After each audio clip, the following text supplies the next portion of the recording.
Fortunately, there were no reports of injuries or damage after a 5.2 magnitude quake hit San Diego County yesterday. The shaking was felt, though, as far away as Oxnard and Palm Springs, and there were at least 7 aftershocks.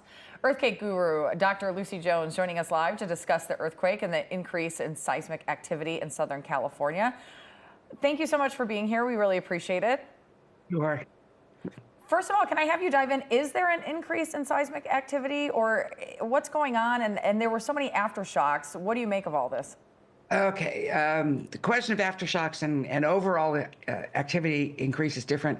This was a relatively large aftershock sequence. There's a normal variation. There's quite a big variation, and this is on the upper end for its size.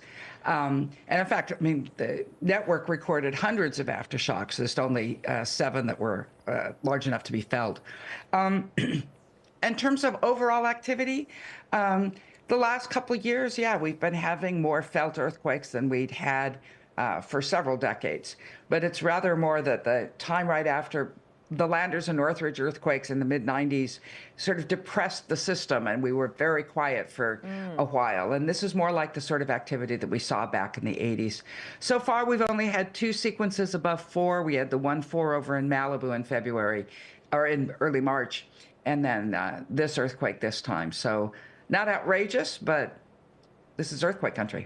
Yeah. You know, I did hear from people in Orange County who said the system worked. They did get an alert before they felt the shaking. That's exciting. How vital is this system? And it looks like it is making progress. Yeah, a lot of things are getting stabilized, and you know, it's a pretty complicated computer system. Actually, it's the same system in terms of instruments that we use to tell you that there's an earthquake at all. We're now just doing it much, much more quickly, right? And to do that, number one, you need really great telemetry and be able to communicate with all the stations. You also have to make some guesses, right? We're trying to say what the magnitude of an earthquake is going to be within just the first couple of seconds of recording. So it's often pretty rough. It can be off by at least a half unit of magnitude or even a whole unit. That happened this time. There were the very earliest estimates were larger than it turned out to be. But we just need to remember, don't hold on to that very first number you see on the alert system. Give us a few minutes to see what actually happened.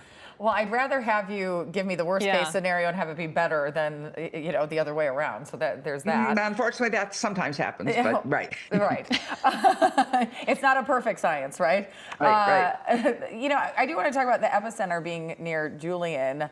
We love to talk about faults and fault lines. Can you talk about where this one was located, if there's any meaning behind it, or what we need to be looking at?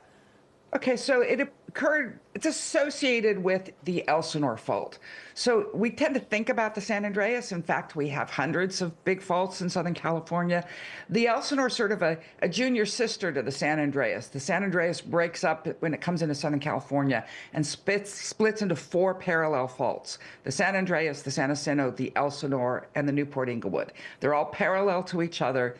This is the Elsinore fault, sort of not too big, not too small. It's slower than the San Andreas, but faster than the Newport Inglewood. And it is when an earthquake happens on this, they happen less often than the other, like the San Andreas. But when it does, it can rupture right up into Los Angeles. It's often closer to people. It's named after Lake Elsinore because that structure that forms Lake Elsinore is actually created by the fault itself. All right. Well, Dr. Lucy Jones, thank you as always for breaking it down for us. We appreciate your time. Glad to be here.